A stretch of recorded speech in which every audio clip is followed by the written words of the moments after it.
Welcome to the Warning Track Power Hour. I'm Andrew Scaff. He's Mike Werman.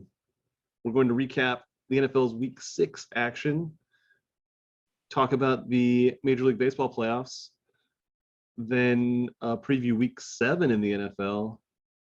Mike, well, I guess we'll start with Chiefs lost a close game at home against Buffalo. How does the season look now the Chiefs have dropped this close game?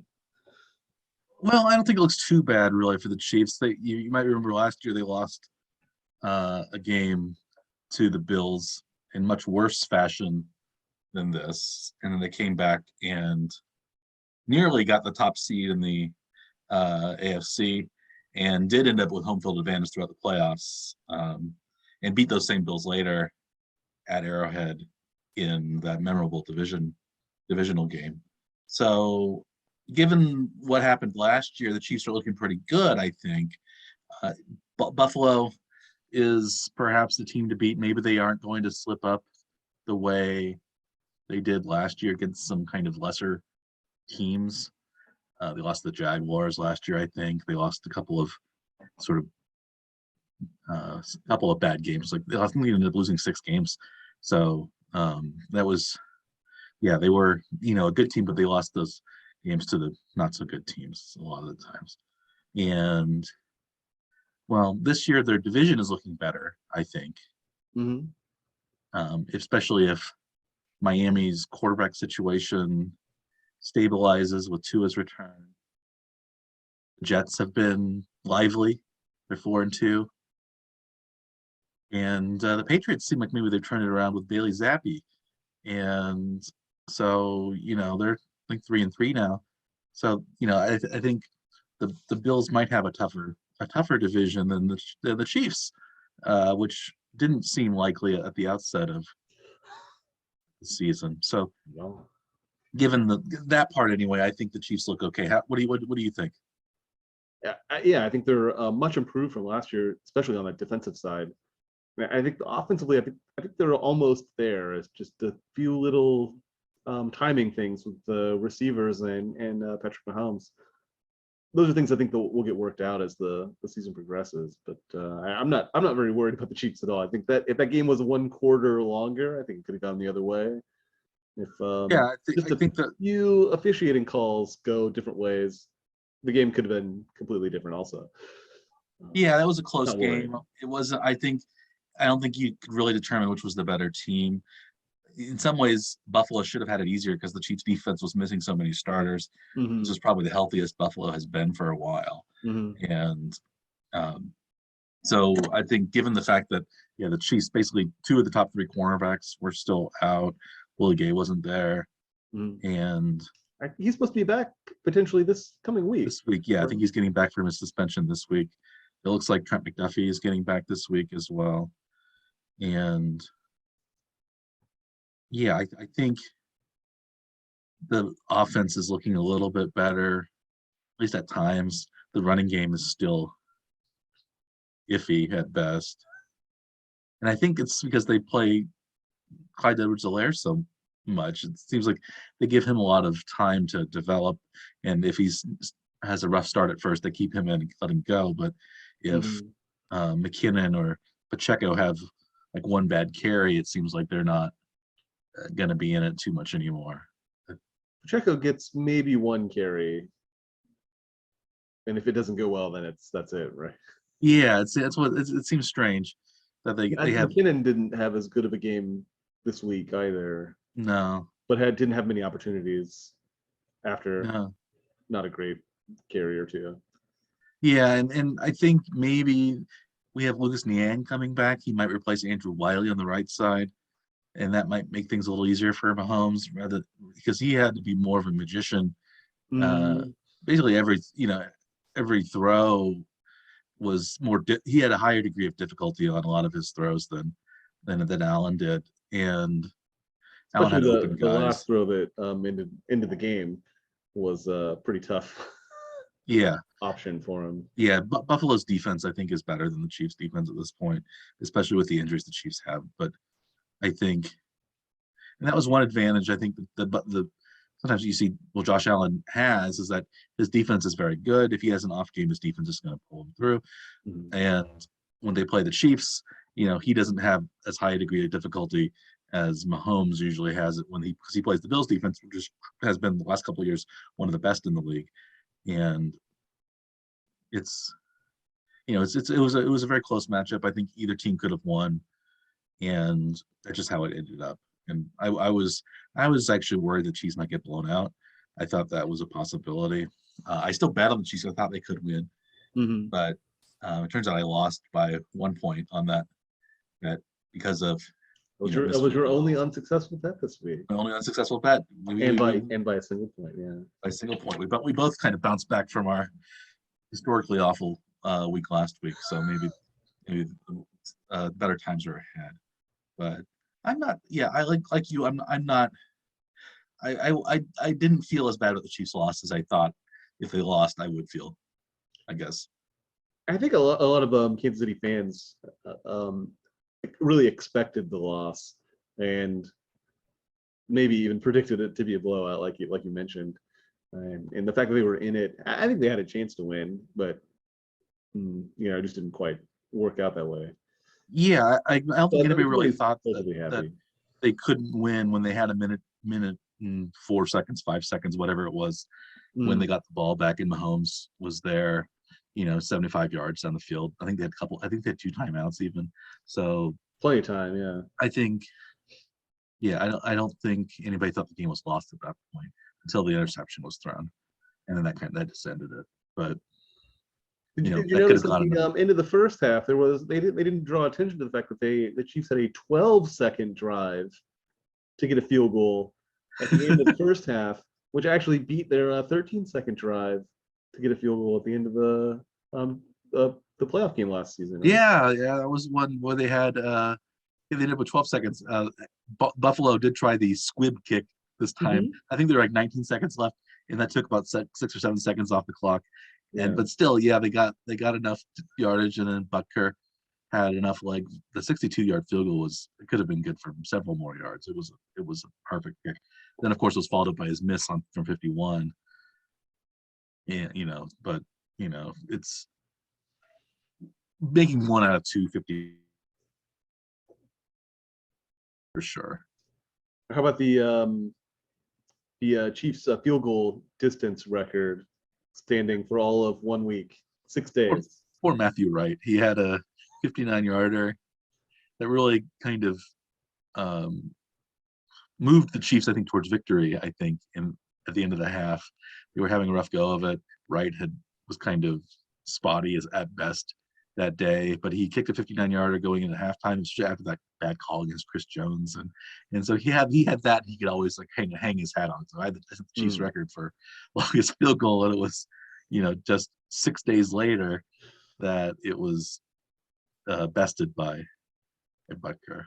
By his replacement, by Wright's replacement. Off the roster, out of the record books. 6 days. 6 days. Yeah.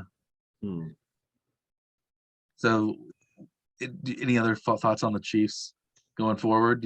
Now it seems like the Chiefs and the Chargers now are tied for first place in the division. They're each 4-2 after the Chargers. I guess not so impressive victory over the Denver Broncos. I guess the kicker for the Chargers had some heroics, but yeah, a hideous game to watch. I watched a lot of it, and not impressed by either team. And, it seemed like the Chargers saved their best game for the Chiefs, and they haven't played anywhere near that level the rest of the season. But they're still 4-2, given I guess their schedule. But even in that game, they got a benefit of a lot of pass interference penalties against Denver. Some of them were fairly touchy, but they picked up a lot of penalty yards that benefited them quite a lot. Yeah, and still didn't manage to score a lot, even with the referee assistance. Yeah, no, even their kind of hideous offensive performance. They're really injured in the backfield. Now Latavius Murray is their leading running back for some reason. It was Gordon. I didn't see. Was Gordon hurt during the game, or was it just they just went to Murray all the time? I think he was injured in the last game. I think in the game the previous week he may have been injured. But, maybe the big news from the Chiefs, I think today announced that they've restructured Kelsey's contract to convert a lot of his base salary to a signing bonus. So they've now freed up like about $3.5 million in cap space for potentially going after a trade, perhaps, or a free agent pickup in the next week or two. Yeah, it's hard to. Well, are there free agents out? I guess the free agent that probably is the biggest name out there is Odell Beckham. Right. But the Chiefs don't really do very well with new receivers, really bringing them in very quickly. Mm-hmm. And Ndamukong Suh is out there. The Chiefs have had some defensive line problems, other than Chris Jones. Is he a solution as a free agent pickup?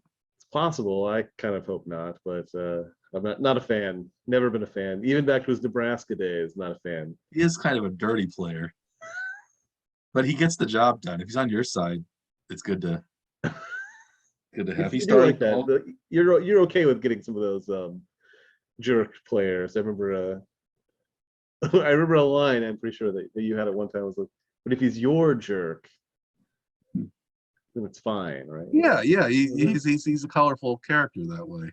He can, I think having a heel or two on your team to really get in the face of other players. I think Chris Jones is kind of working his way to do that. I think he's too likable to really be a good heel. But he gets these penalties and trips people, and he does these things like that. But Suh would be a good, I think he would be a good pickup because Treshaun Wharton got hurt. I don't think the Chiefs really are getting much out of the defensive line, except for Jones. Their run defense has been a little soft in the last few games. Their pass rush has been not that great. And maybe having another big guy in the middle could. I guess there's been some talk too that with Matt Rule's departure in Carolina, that many of the players there may be up for grabs to some extent. I think they have a defensive end that they've been talking about as a potential trade target for the Chiefs. But also McCaffrey has come out available, which is a little surprising. But it sounds like they want maybe multiple first-round picks for a running back. Yeah, it seems really strange. That is a really spotty at best injury history. Yeah, I think maybe you give, if you're the Chiefs, you could give them maybe one first round, which would be, if you're the Chiefs, you're hoping it'll be the 32nd pick, and that would be, I think, good for McCaffrey. McCaffrey has owed a lot of money, but this year he's not owed very much, and I think next year I think his contract can be restructured if you wanted to keep him. He's still fairly young. He's more explosive than Edwards-Helaire for sure, I think. And I don't know. Durability seems to be is the problem. He's great out of the backfield. Worried about, yeah. He's supreme talent. He's one of the top 2 or 3, if that, most talented running backs in the league if he's healthy. But yeah, in some ways also you don't want the Bills to pick up Christian McCaffrey. That's the other thing is, do you go after somebody just to keep him away from the Bills? Because I think they have cap space too, right? They were looking at other people from what it sounded like to fill in. It seems like the Bills are like more or less singularly focused on beating the Chiefs. Yeah, it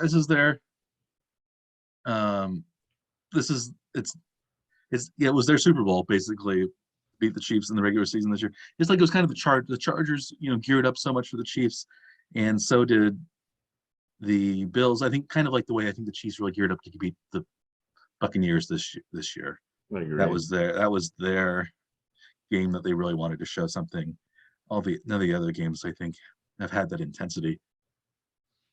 And yeah, we hope that maybe the Chiefs are playing the 49ers next week, that maybe the rematch of the Super Bowl they'll want to show that they're superior to Jimmy G and company. But yeah, it's the Chiefs have been pretty inconsistent so far in terms of how the offense has played. Sometimes have had a good running game, sometimes not. Sometimes they've had, the defense has been really good, sometimes not. They've been kind of up and down, but they're still, I think, one of the top teams in the league. Looking at the rest of the way these games have gone, if you watch that, like you said, you watch that Chargers.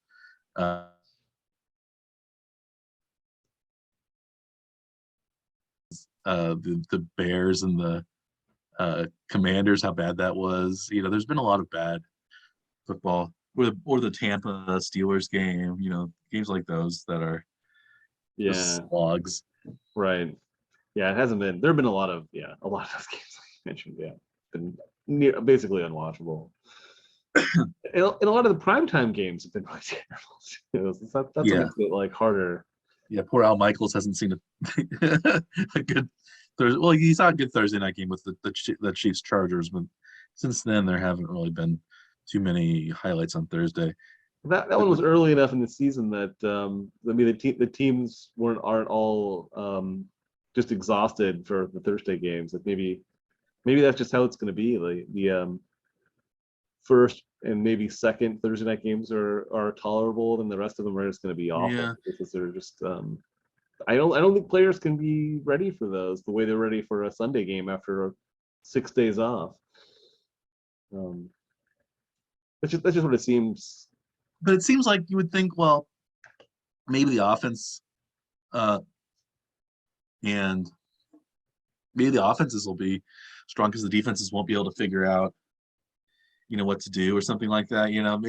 But it's been like bad on both sides of the ball rather than like, the offenses have been running rampant or whatever. So I'm looking at week 8, not this week. So Saints Cardinals is this week on Thursday. The next week is Ravens at Buccaneers, which might be a decent game. Should be, but neither team has been playing particularly well. Week 11 500 is clubs right now. Week 11 is the Titans at the Packers. That might be an okay game. You skipped right over the Eagles Texans.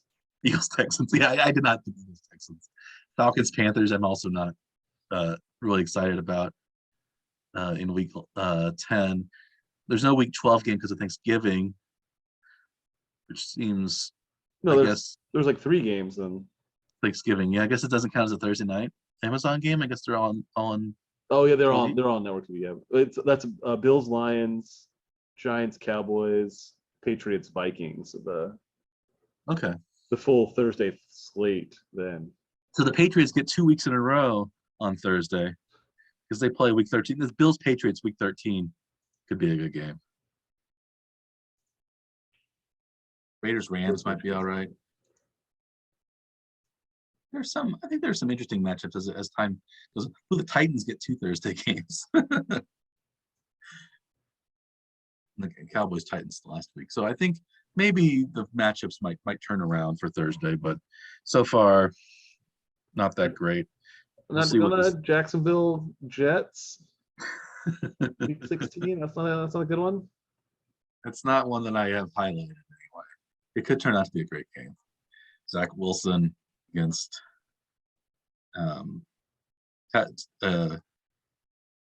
what's his name for the Jaguars? Trevor Lawrence. Trevor Lawrence. That's what it. Yeah, I couldn't get Tyler out of my head. Yes, that happens. That's easy to do that. Yeah. Yeah, Trevor Lawrence. Trevor, which sort of boring white guy T name is it? Oh yes. Tyler, Trevor. Yeah. Well, back to that Chiefs game. I picked the Chiefs -3, and I lost that one. But you won your bet. You correctly predicted it to be an under. Mm-hmm.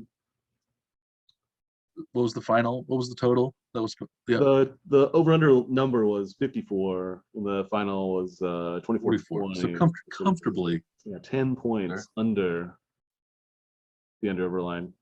I'll take that every time. Yeah, we each finished 2-1 last week. My second bet was the Bengals Saints game, and the Saints were favored by 1.5. They won by 4, 30-26. That was a game where Bengals had to come from behind to win, so I was a little bit nervous. Right there. You had a full a what 2.5 point cushion there. Full 2.5 points, yeah. But a field goal, I guess the Saints weren't going to take a field goal at the end to lose by 1, unless it was to appease gamblers everywhere. Yeah, or some gamblers somewhere. Right. Maybe they're gambling on their own games. You don't know. Yeah. Let's see. My second bet was Arizona at Seattle under 51, and it came in comfortably under as well. 38 points was the final. I was pretty happy watching the score on that one as the score stayed low. It was only like 9-6 at the half, I think. 9-3, I think, and then it was a 9-3. Yeah. Yes, it was 9-3. 9-3 first half, 10-6 second half. So, and the first touchdown didn't come until fourth quarter. Yeah, that was an ugly game. Unless it was a frenzy at the very end, then the under was relatively safe for the entirety of that one. It seems like unders in general have come through a lot this season. The scoring has been way down in the league. Mm-hmm. Is this because defenses have finally figured out how to play against modern passing attacks? Or is there some other reason? I still think officiating has a lot to do with it. I think they're trying to officiate the fun out of the games. No big plays. No one gets rewarded. No one's allowed to be happy. That's my personal thought. Well, the Chiefs have been victimized on some big pass interference penalties. Or just ineligible man downfield took a touchdown off the board. Yeah. In this last game. And then they have the iffy offensive pass interference on Kelsey. They had the fairly minor taunt, I think, from Juju Smith-Schuster on his big game that basically took them back to where they were originally. So just those two penalties there were it's like 25 yards in penalties, but the Kelsey offensive pass interference took a 31-yard pass play off. It was more like a 41-yard penalty than a 10-yard penalty, which goes down in the books anyway. And yeah. So, yeah, those things end up hurting. Well, the ineligible man downfield, the Chiefs ended up with no points on that drive. That was the interception that Mahomes threw in the end zone. Yeah. And the Kelsey offensive pass interference call, they would have had 1st and 10 at the 11. And instead move back to the Chiefs side of the field. They did manage a field goal there, but yeah, they had still to move a lot further. Yeah, it pushed them way back. So yeah, there were a lot of points that the Chiefs left on the board. I think. I guess you could say the same for the Bills, but it was a close game. There were no crazy decisions that backfired, like 4th down calls that were like blatantly weird or strange, or no fake kick attempts or nothing like that really was like you could point to as being like this is why they lost. You could maybe argue some of the play calling towards the end when they were on offense. This possession before, like before the Bills scored their touchdown, the Chiefs were ahead and had the ball, Mhm. and they went 3 and out. Because they had 2 runs on first and second down. I Mhm. think continuing to call runs on second and long is stupid. The Chiefs do that. I think they seem like they do that more than any team in the league. They run on second. They see second and long as a running play. So 2nd and 10, let's run the ball, and then we get 3 yards, so it's 3rd and 7. And we think, well, because Mahomes can do it, whatever he wants, he's gonna do it. But why do we make Mahomes wait till 3rd down to be able to throw the ball? Mhm. It's silly. I think it's actually that they assume that everyone's going to pass on 2nd and long, so they decide to run as an attempt to outthink the other team that's definitely playing pass, and they run and they still don't get anything on it. Yeah, they don't get anything anyway.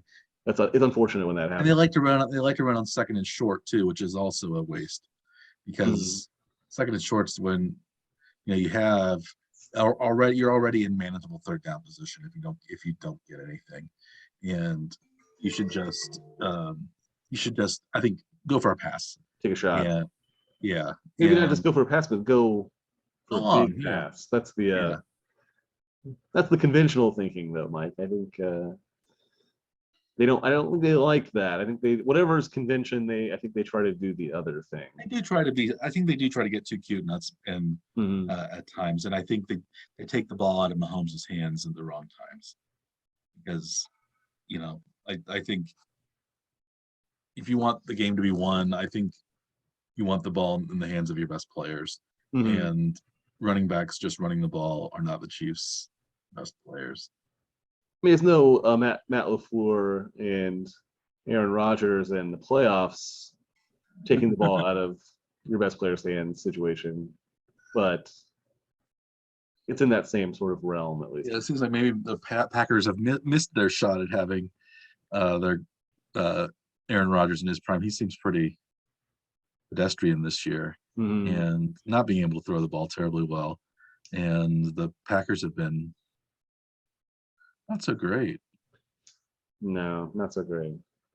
I heard one line was that I guess after the game, Rodgers was asked about their performance, and he thought that they needed to simplify their offense. And Matt LaFleur said he didn't understand what that meant when asked about that question. Already That was, simplified. that was fine. So Not let's understanding the concept of simplifying is funny in itself, though, isn't it? Is it not? yeah. Speaking of so bad quarterback play, we talked a little about Russell Wilson, um,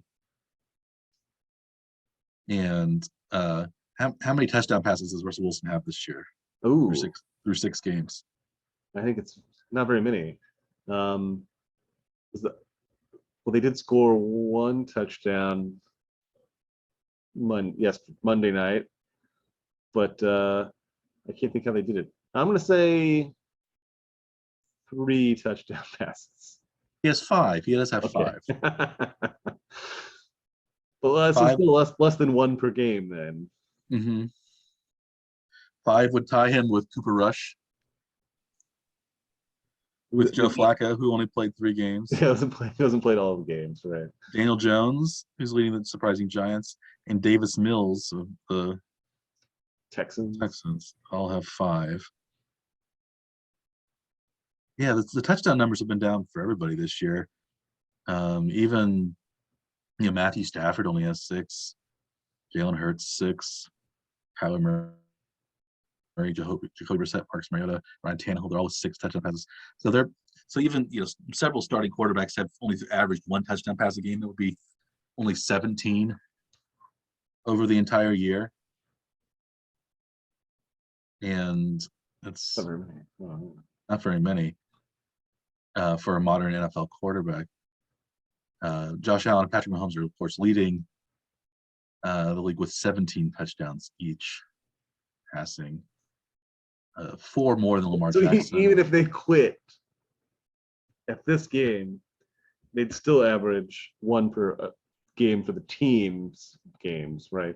So yes, so even if they quit now, they would at his current pace, Russell Wilson would equal them in week 17.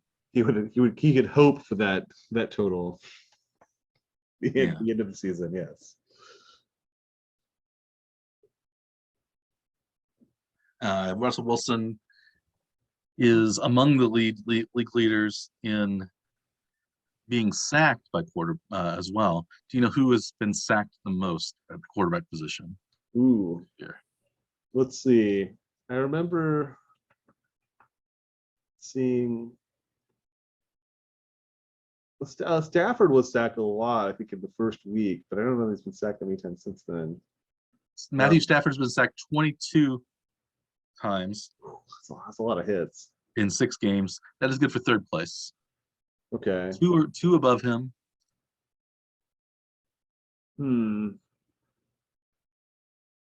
I'll give you a hint. One is not going to play quarterback next week. Or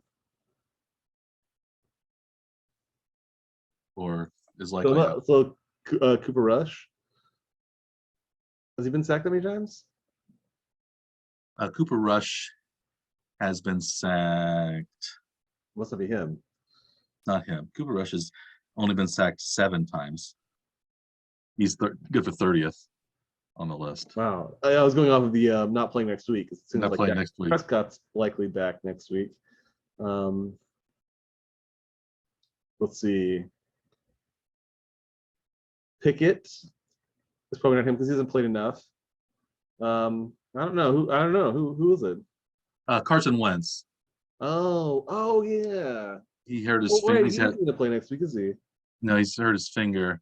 So he's been sacked 23 times. He's tied with Justin Fields, who's a little surprising. Justin Fields has been sacked 23 times, given how mobile he is. Yeah, I wonder how many of those were like running play / like option type play that they go down as a sack based on where he was. Yeah, the Bears' offense has been so bad, but they're not good though. I was a little surprised Joe Burrow wasn't leading the league. Yeah, he has 21. So does Matt Ryan. Russell Wilson has 20, so he's tied for. He is in 6th place. Where's Mahomes on that list? Mahomes has been sacked 11 times in 6 games. It seems like he's been pressured way more than that. Mahomes he is mobile, but he's also very nifty and nimble in the pocket, so he doesn't get sacked as much as. Do you like that spinorama play? In the most recent, or did you get to watch? Was it on TV for you? Could you see it?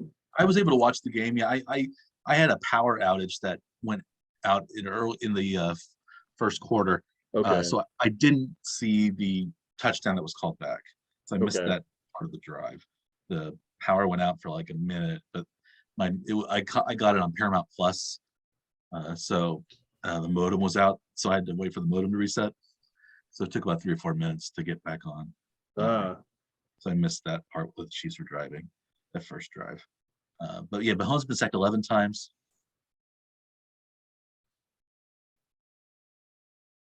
And how many times do you think Josh Allen has been sacked this year? The Chiefs did not sack Josh Allen. I think not very many. Chris Jones got one. I would say fewer times than Mahomes has been sacked. You're right.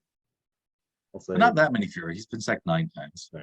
My guess is going to be 8. So the quarterbacks that have played 6 games, started 6 games, you might be surprised that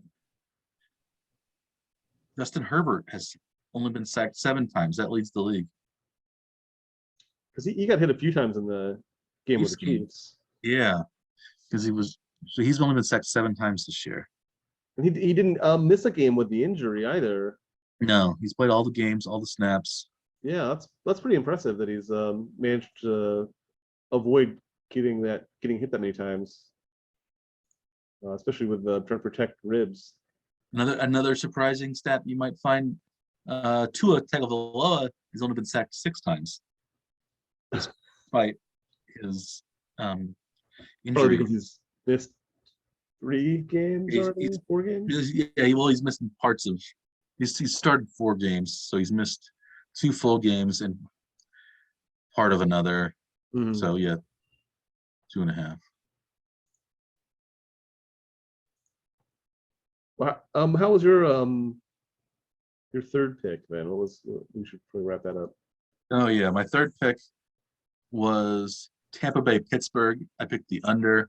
The final it was 43.5, and it managed to squeak under. Well, the total was 20-18, so it was 38. So actually not that far. Not fairly comfortably under 20-18 Pittsburgh. I think Pittsburgh scored more than I thought they would, but Tampa scored far fewer than I thought they would, so it worked out. What was your third pick, Andrew? My third pick was I had Dallas +5 at Philly. It was a pretty close game, but Philly ended up winning by 9. Yeah. So I did not win that. Did not win that one. It was fairly close. They had a couple chances anyway. So you went 2-1. 2-1. I went 2-1. Yes. It was much better than our previous week, our historically awful week of each were 0-3. I think I was down to 5-10 on the year. We're at 4-11, and now we are I'm up to 7-11 in my picks. That's 7 right. correct bets, 11 incorrect bets, minus 400. That's right. And I'm was that 6-12. 6-12 minus 600. 600. So you've been losing an average of $100 per week. Yes. I am not much better. I'm at $66.67 per week. But we're on the up. I think we're really on the upswing. I think that last week was just a blip to discourage us, and really we've been on the upswing the last few weeks. Before we talk about next week, is there anything else in the NFL this week that caught your eye? Ooh. Somehow Atlanta continues to win against the spread too. They're undefeated against the spread on the season. Is that interesting to you? That is interesting to me. Well, partly because Atlanta's been better than anybody thought they would be. I think because it seemed like there's going to be a full-on rebuilding year probably in Atlanta, but now they are tied actually for the division lead with Tampa. And if not for that kind of one of those bad roughing the passer penalties, they might have been able to even beat Tampa last week. So it seems like then they beat the 49ers. Yeah, they beat the 49ers fairly handily. So it's 28-14 was the total on that one. And they've lost 3 games only by a total of 11 points total. So their biggest defeat was by 6 points. So only 3-3 on the year, but 6-0 against the spread. Is that going to factor into your picks this week? I thought about it. They were +6 against the Bengals. I did not pull the trigger on that one. How about you? No, it was on my list, but I did not choose it though. But the Bengals at home. Hang down to that till. Yeah, I think maybe the Bengals might win by more than that. I wasn't confident either way, so I didn't want to go with it. Before we talk about next week's bets, do you want to talk a little bit about baseball? Let's do it. We are now in the league championship series. 4 teams remain. 2 of them, I think, were expected to be here.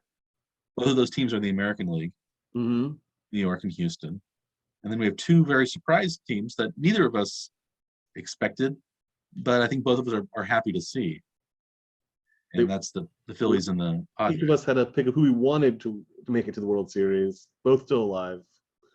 The teams we expected to be there are out, or one of them is, at least anyway. The National League side. Yeah, I wanted the Yankees partly because I thought they were the only team that could beat Houston, Mhm. and now they have to beat Houston. It's surprising rooting for the Yankees, given the fact that they aren't the most lovable team. But Aaron Judge is a big story this year. Mhm. They haven't. When was the last year the Yankees won the World Series? It's right around 2000, wasn't it? Or 2009. 2006? 2009. 2009. Okay. They defeated the Phillies in 6 games. Hmm. The Phillies had won, of course, the previous year, I believe, 2008, right? Yeah. So, what do you think about the new format for this year? Previous years they'd had the one game playoff with the wild card teams, or who would get to be the wild card. Now it's a 3-game series with 2 teams in each league getting a bye, essentially 4 or 5 days off, while the wild card round is played. Some of those teams struggled pretty heavily. 3 of the 4 teams that had byes struggled very Yeah, heavily the in the Yankees division round. were down 2-1. They had to win the last 2 to beat the Indians or the Guardians. I'm sorry, they're not the Guardians. Yeah, the Dodgers lost to the Padres, and the Braves lost to the Phillies. So Was the only team that did well. the Dodgers lost in 4, and the Phillies won in did they sweep? It was 3. It was also in 4. Also in 4. Okay. Yes, they each won in 4 games. The underdogs each won in 4 games, and Cleveland had a chance to win in 4 games. And yeah, the only team that really handled business, I guess, was Houston, which swept the Mariners. Mm-hmm. But that's because perhaps Houston still cheats. Is that our official position? Well, yeah, I mean, we can't rule it out, and they weren't really punished for their scandal, so it's still too early for I think either of us to appreciate having Houston this deep into the playoffs. Does that sound right? Yes. So yeah, I don't want Houston to win. You might even know. Did you see the picture of Zach Greinke at the Astros Mariners game? Oh, was he there? He went with his family, and his kids were all dressed in Mariners attire, Really? even though he spent several seasons playing for the Astros. Right. Interesting. He doesn't seem to leave on good terms with teams frequently. Yeah, he's an interesting guy, to say the Mm-hmm. least. He I think he does his own thing Mm-hmm. all the time, and I think that is both endearing to people and also very frustrating for people. So yeah, it's yeah, I could see it. I can see him rubbing people the wrong way, but It's not like he's open to coming back to the Royals next season. Nothing's official as of now. he had a good season, 3.68 ERA. Mm, He didn't have a winning record, but neither did the Royals. right. So I guess he's still he hasn't won a World Series though, right? I don't believe so. He's been on some playoff teams since he left the Royals, but I don't think he's won his um, World Series. But he is, yeah, he might. So if he if he wants to stick around in the year and possibly make the playoffs, I don't think the Royals are the team to play with, but that might not really matter so much to Greinke. Greinke now is his totals. He's won 223 games It's impressive. for especially in the modern era. He's lost 141, which I think is more than anyone else active. Mm-hmm. Yeah, He started. he did appear in 2 World Series with Houston, 2019, 2021, when they lost to the Nationals and Braves. Then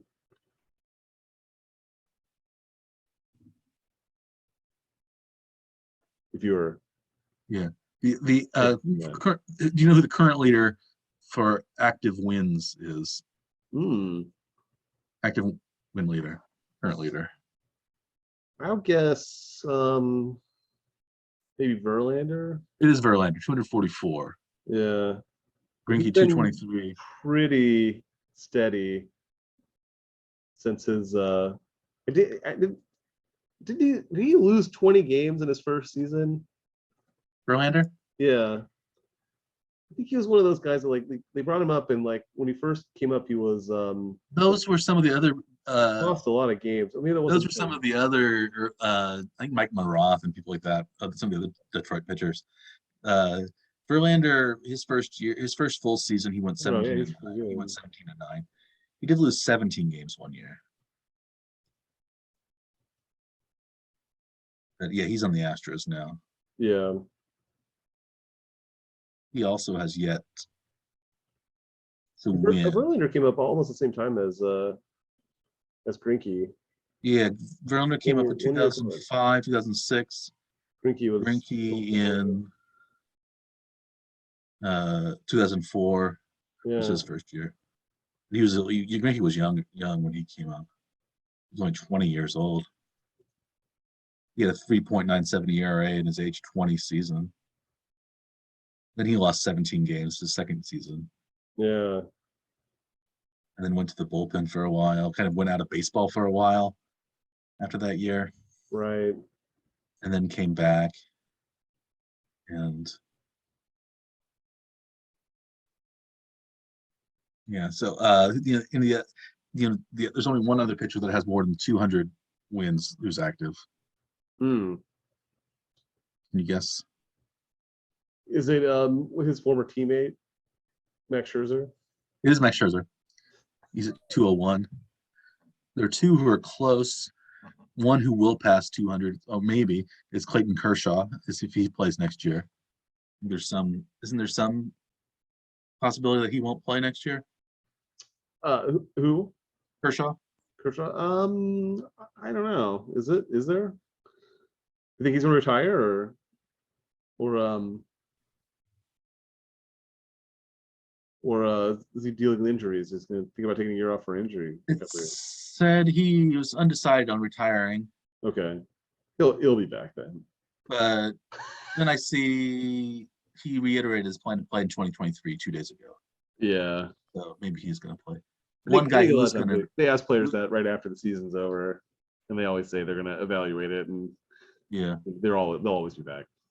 The guy. So Kershaw has 197 wins. Adam Wainwright has 195. Ooh, I wouldn't have thought of Wainwright. But he's going to retire, isn't he? Wasn't he I think along so. with Yachty and Pujols? Were they all going to retire this year? I think so. I think that was their death pact or something. Pujols was had such a great last month. It seemed like maybe he would reconsider. Yeah, maybe he will. Maybe you never know. He sounded fairly confident at the end of the year that he was ready to call it. So yeah, what do you think that? Do you like this current format though? The 5-game division. Go back to that.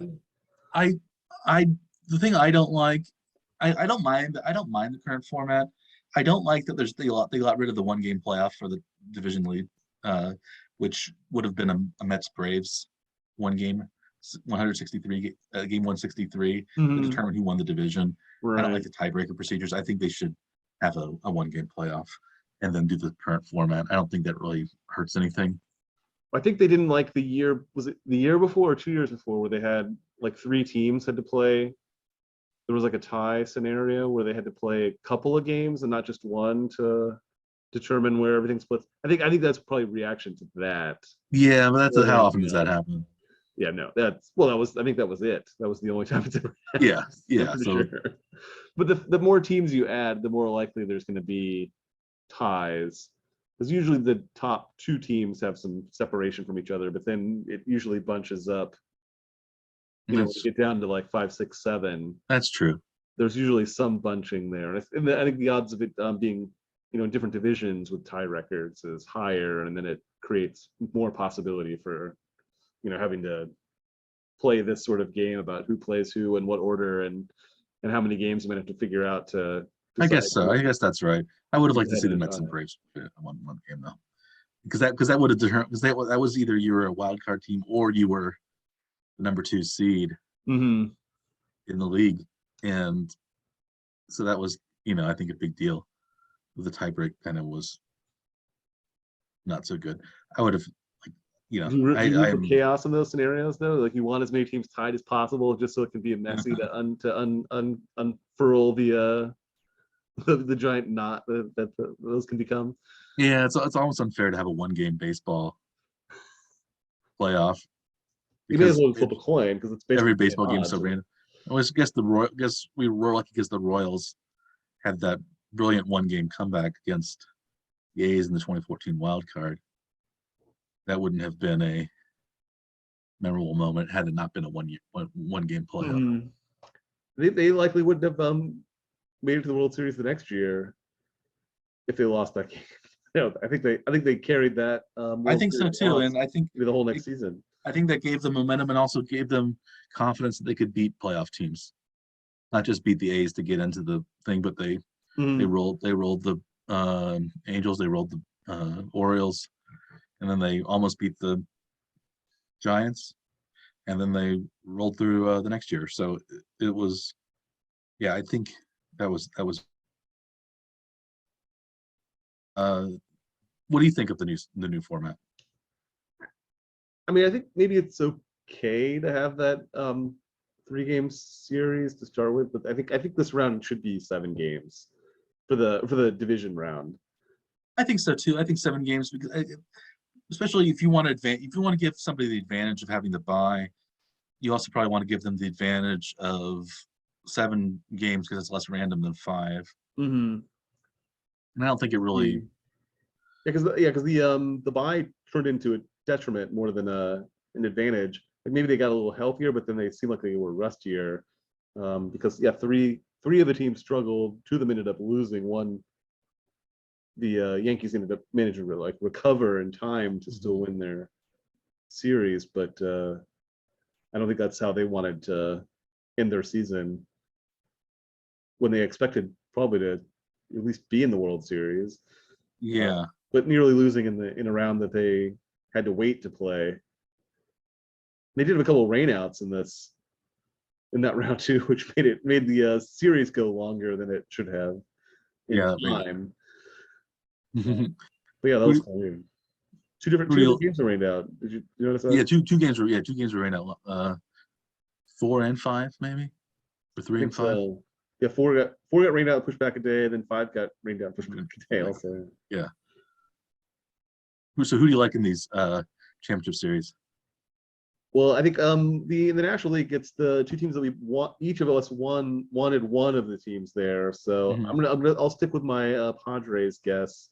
Okay, I'll stick with the Phillies. Phillies, yeah. I'll stick with the Phillies. We both have the Yankees on the American League side.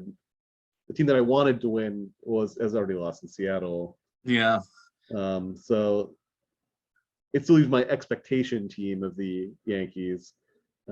So I can't root for Houston. I don't want to root for the Yankees either. So we'll either have I will say that I expect the Yankees to be there. I don't want them to be there.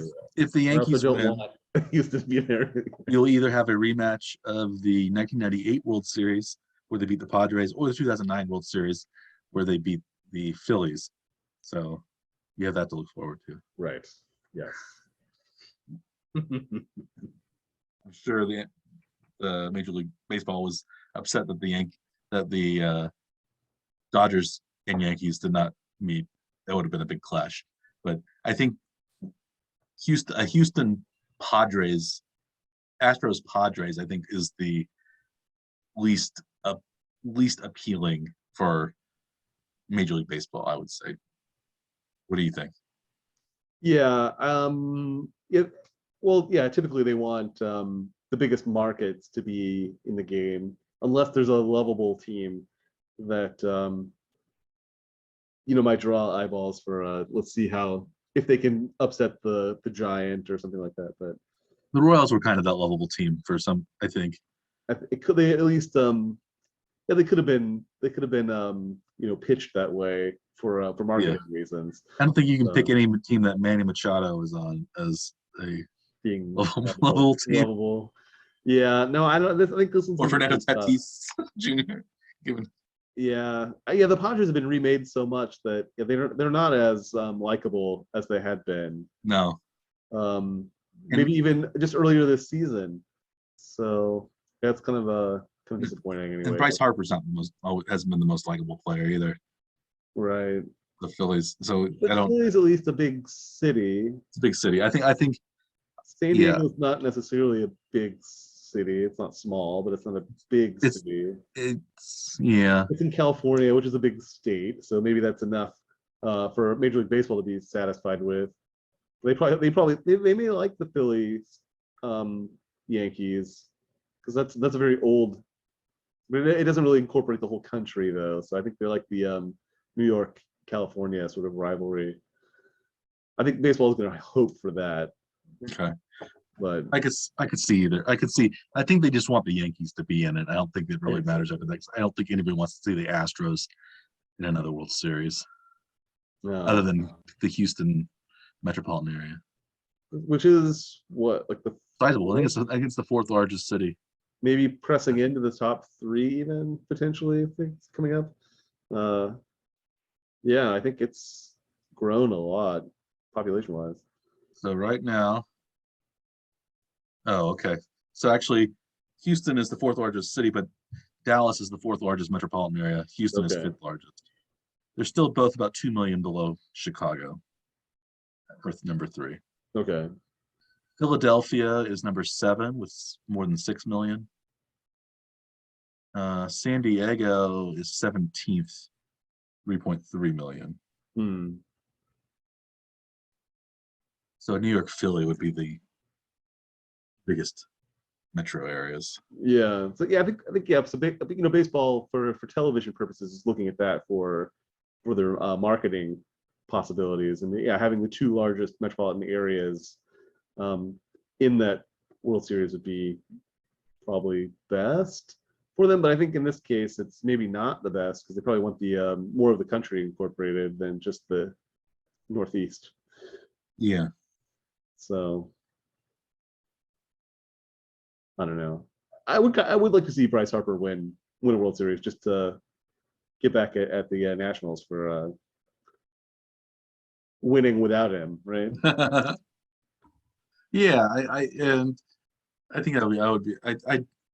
Philadelphia is known as a very gritty sports town, and as their fans have a notorious reputation. So I think having that kind of element, Philadelphia and New York together would be a fun series, because I'm sure Philadelphia sees, they're a lot like New York in a lot of ways, but a smaller version.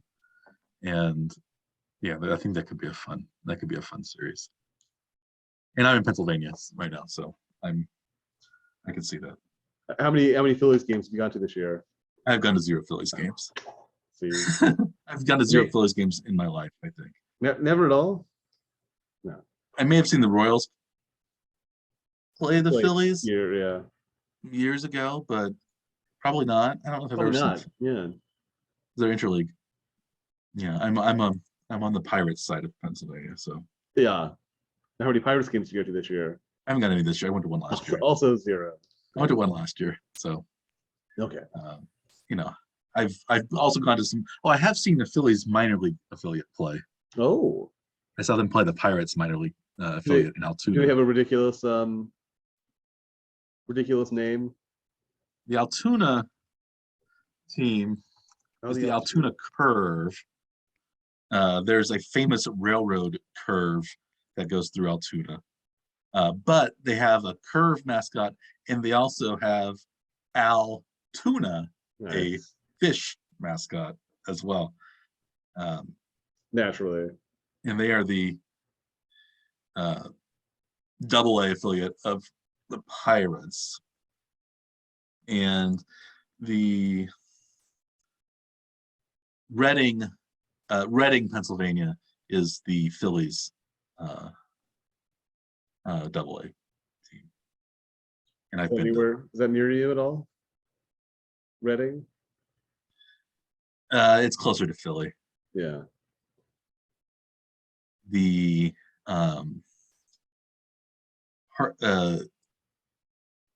Harrisburg has the Harrisburg Senators are the Washington Nationals. And so there are three AA teams in kind of central-ish Pennsylvania. There's also the Erie Seawolves, who are the Detroit Tigers. So Philadelphia, Pennsylvania has four AA teams and two major teams. Can you tell me what a sea wolf is? Is it like a dog-like land wolf that resides in water, or is it like some kind of fish that? It's supposed to be a wolf. At least the sea wolf. The sea wolf, I'm reading about the Erie sea wolves. Sea wolf is a historical epithet for sailors who engaged in piracy. Oh, So therefore, they have a wolf with an eye patch as their logo. Naturally, which makes it seem like they're affiliated with the Pittsburgh Pirates, but they're actually affiliated with the Detroit Tigers. Yeah, because Erie is actually pretty close to Erie's only a couple hours away from Pittsburgh. Okay. Shall we move on to this week's NFL? I think we should. Picks? With our new picks. Yeah.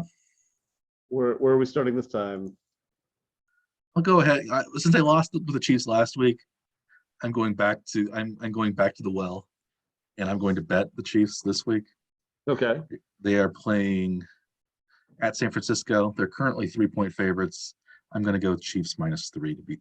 I think they will beat the 49ers, and I think the Chiefs are probably looking to have a kind of a statement game after their loss against Buffalo. So I think they're going to come out strong, and also I think that there's maybe, I don't know if there's bad blood between the teams, but there's the lingering Super Bowl victory. They probably want to beat the 49ers again to show it wasn't a fluke.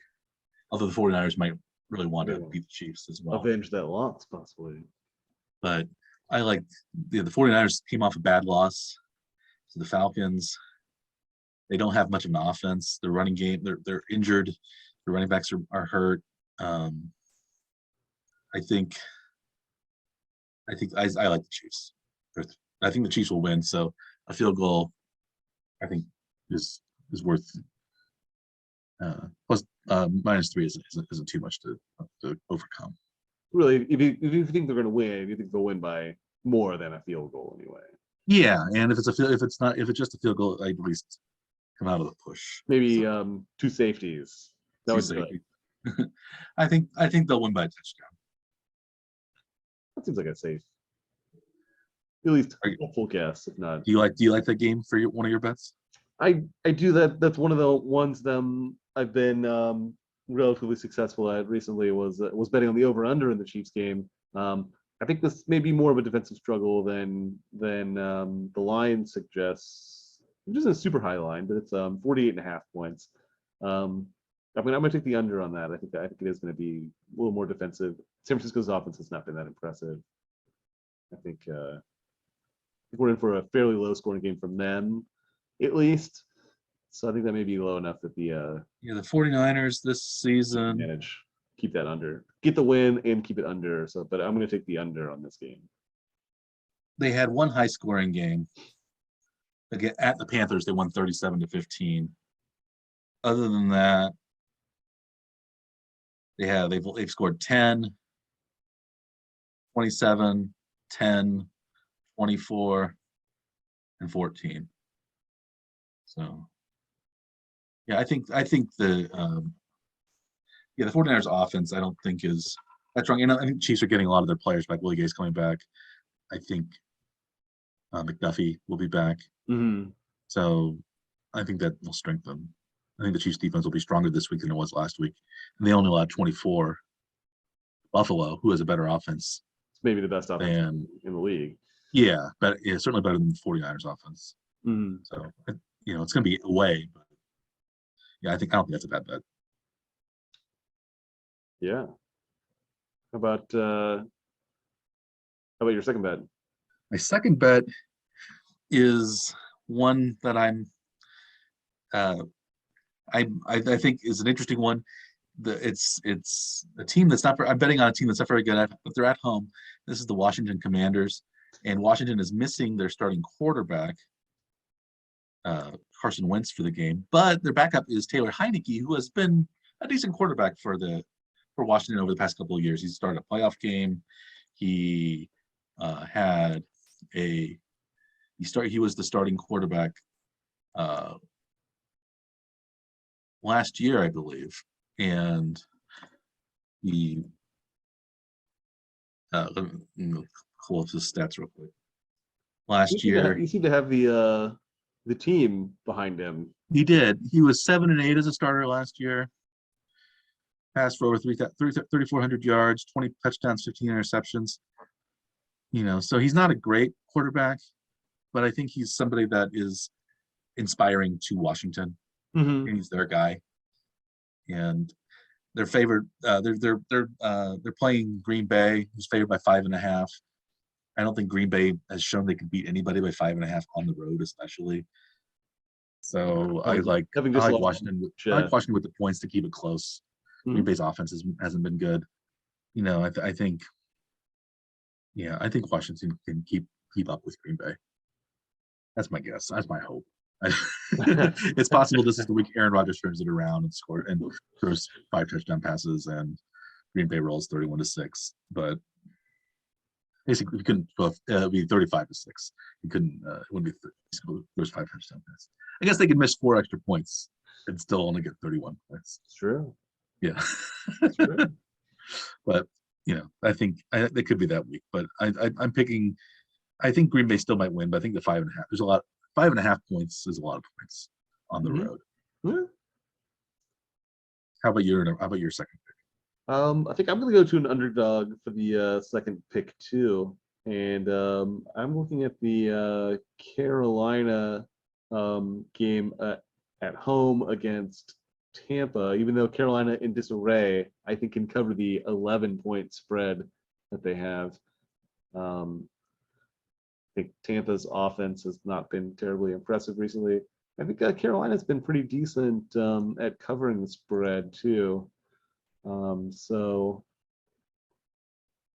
home game. Stick with that for now. Yeah, Tampa lost their last away game at a team that they were favored to beat handily, the Steelers, last week.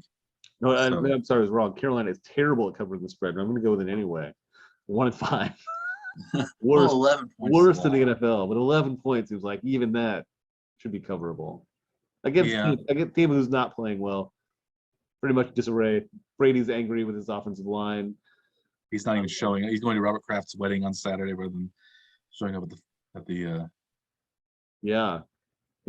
That doesn't sound like a great scenario for a team being playing well together. And he's also going through that divorce. It seems like with Giselle. So it seems like he's not. Maybe his head's not in it. Maybe next year he'll be back in the. I think it seems like he's just going to keep playing as long as he wants now that he's maybe getting a divorce. Possibly. Because I think his wife really wanted him to stop playing. Yeah. And that was a sticking point maybe, and that's why when he decided to come back, maybe that was what did it. But Brady he's not looking as sharp as he was last year. Neither is Rodgers. So I think we're both not excited about the aging quarterbacks on the road as favorites this week. That's true. I think Washington's a little better team than Carolina is, but they also have 5.5 more points to work with. So I think both those bets could be solid, or they could just turn out to be blowouts. It could be terrible, yeah. Big spread though, 11 points. Big spread, yeah.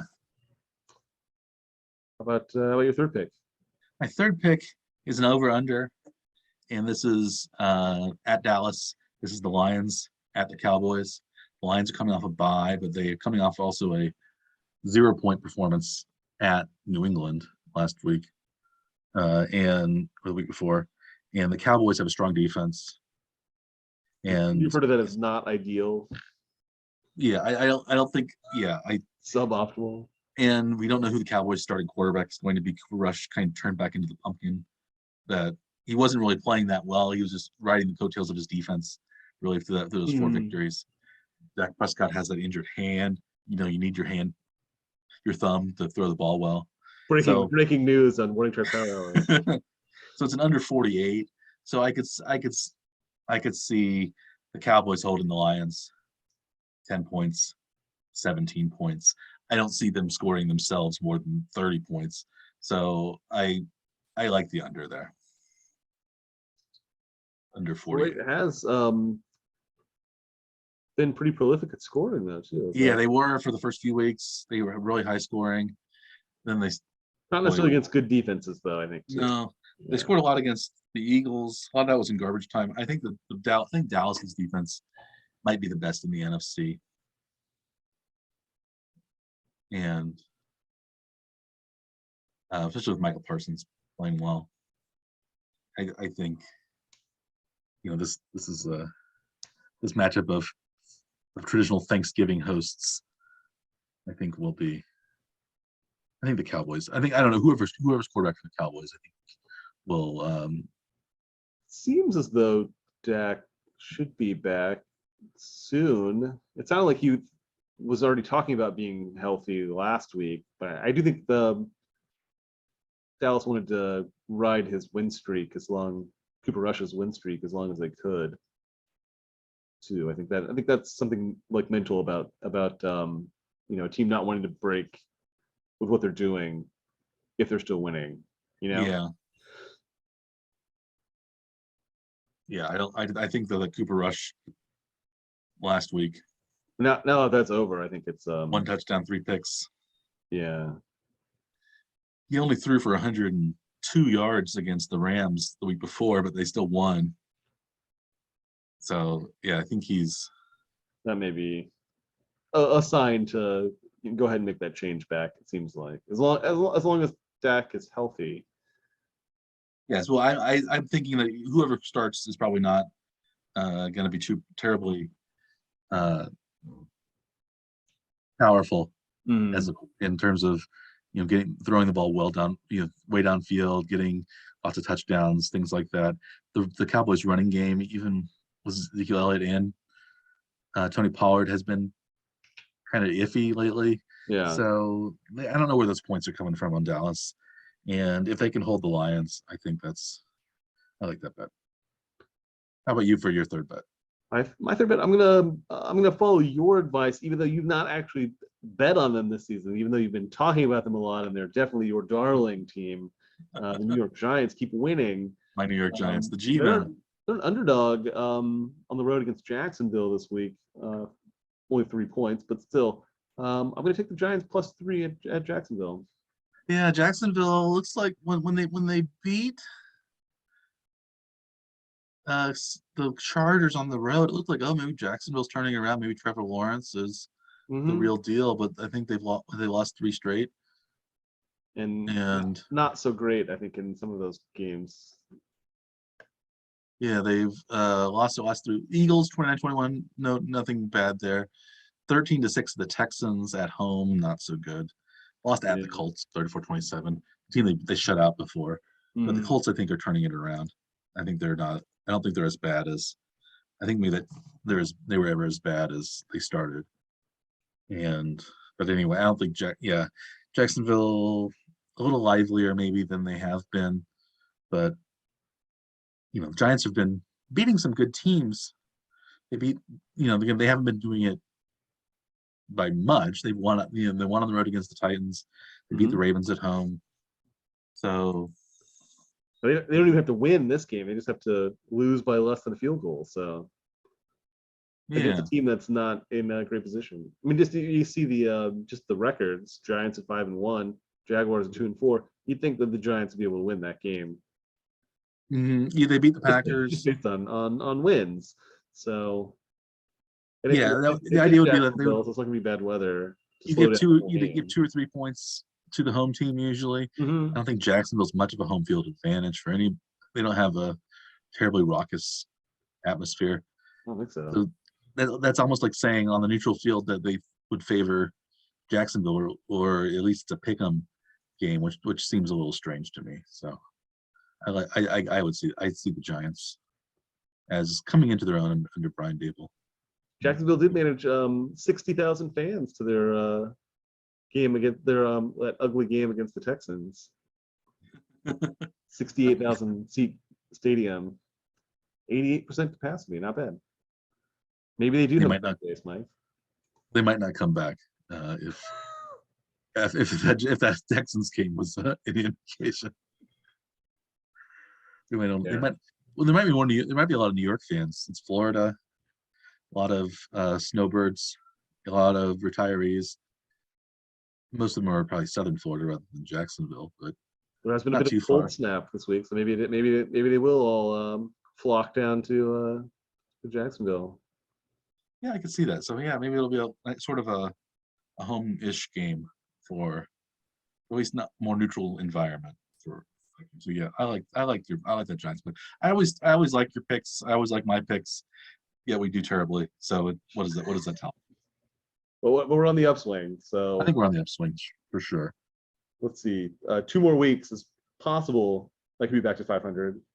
You could be over 500 in 2 weeks. Yeah, if I have two undefeated weeks, even just going 5-1 these next 2 weeks, I could even miss a bet and still I'd be 500 for the season. Yeah. Yeah, that's imminently Possible. Yeah, It is within the realm of possibility. It is very possible, if not probable. Ooh. I think it's not probable. It's in the realm of probability. Yeah, it's like you can't.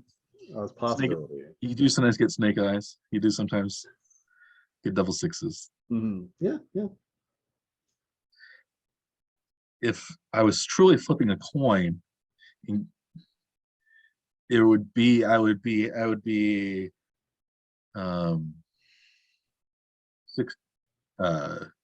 in 64 chance, right, to get all of them, right? I think so. 2 to the 6th. Yeah. 1 in 64. So that's right. Yeah. Yeah, that's hard. If I but I feel my system is better than just flipping a coin. Also, flipping a coin, probably I would be doing better. We could have had a ghost participant where he picked the game, but then flipped a coin as to which side it is, and see if the coin flip does as well as we do. Well, that could be a control group. That would be a good. Yeah. Maybe we can start bringing that in.